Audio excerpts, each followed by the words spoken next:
Hi everyone! So today we're going to look at 3 tone studies. The first one that I find super helpful for about intermediate, late beginner is one called Diddly Dumps. And if you've worked with Dr. Nicole Malumbi from Boise State at all, you've probably heard of this exercise. Basically how it works is it gets you warmed up in your tone, and then it allows you to practice your scales a little bit. So it goes a little something like this. You start on low C.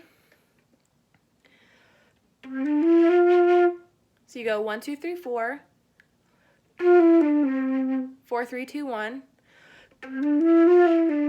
1, 2, 3, 4, 3, 2, 1,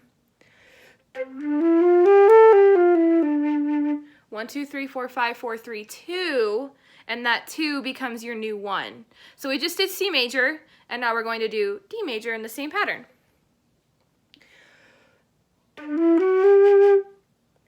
So we did 1, 2, 3, 4.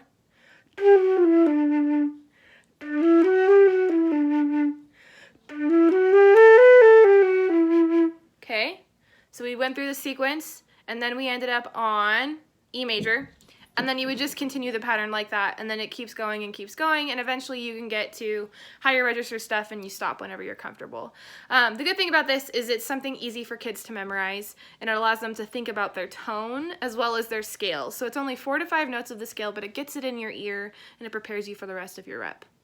The next exercise is something that's pretty standard, that's good for beginners all the way through collegiate level, and it's something I still do today.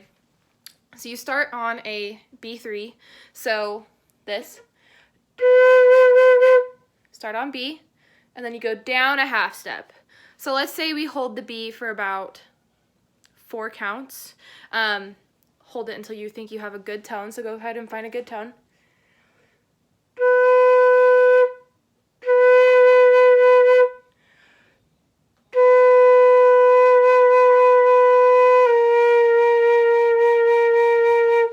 The goal when you're moving between notes is to make sure that the note that you transition to, so in this case it's the B flat, is equally as rich as the note that you started on. So we just did B to B flat, and then you would start on the B flat, and then you go down another half step. Playing in the lower register is really hard on the flute, so that's why we go down. So then we go.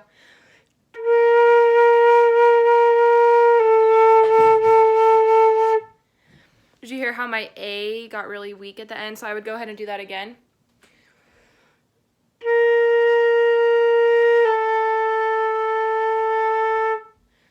I also know that I'm kind of putting in some vibrato, but it's really important for students, especially at the younger age, to not put any vibrato in it. So encourage them to start with no vibrato, and then you can go through the sequence and add vibrato in when they're ready. So let's do one more. We're on A, so we're going to go down to A flat.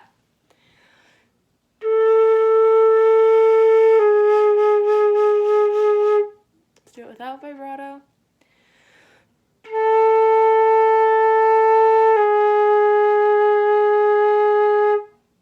That felt a little better. The last exercise is going to help you with your upper register. So you're going to start on a B natural as well. You can also start on a low C, but we're going to start on a B natural. And you're going to maintain that same fingering.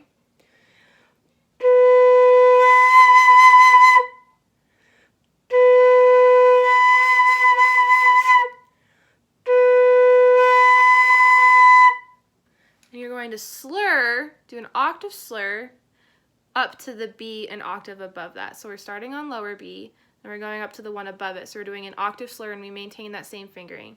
There's a couple ways that you can do this, and it's kind of up to you as a teacher what kind of method you want to use.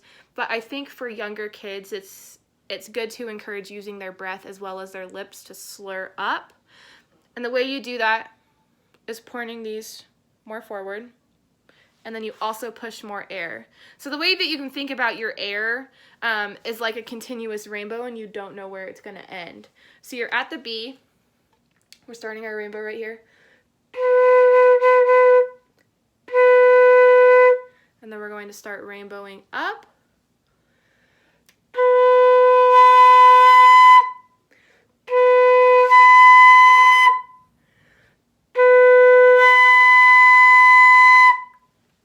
And then then once you get to that upper octave and you feel like you have a good tone, go ahead and hold it, and then try to do it for a specific amount of counts. So kind of play around with it for a little bit. And then I would say about 4 counts at about 70 beats per minute is sufficient. It's a lot of air, but it's part of tone studies is practicing good breath support. So again, we'd go down a half step, so we'd go B flat.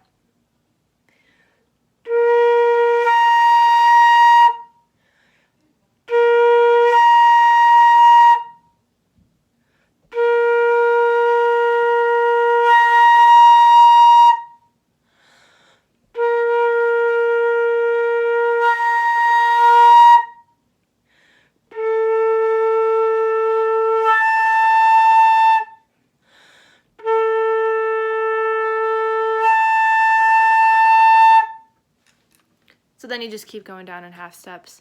That study is great for, I'd say, about intermediate all the way through college. If your beginner knows the fingerings and understands the ideas of slurring up to that octave, then that works great. If you feel like they're not quite getting those slurs, you can take a step back and you can go like this.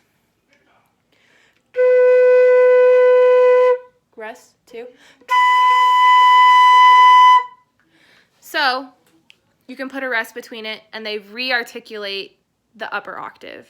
And what this will do is it will give them time to process and their time for their mouth and their breath to process, because sometimes that disconnect happens within the slur. So it look like this.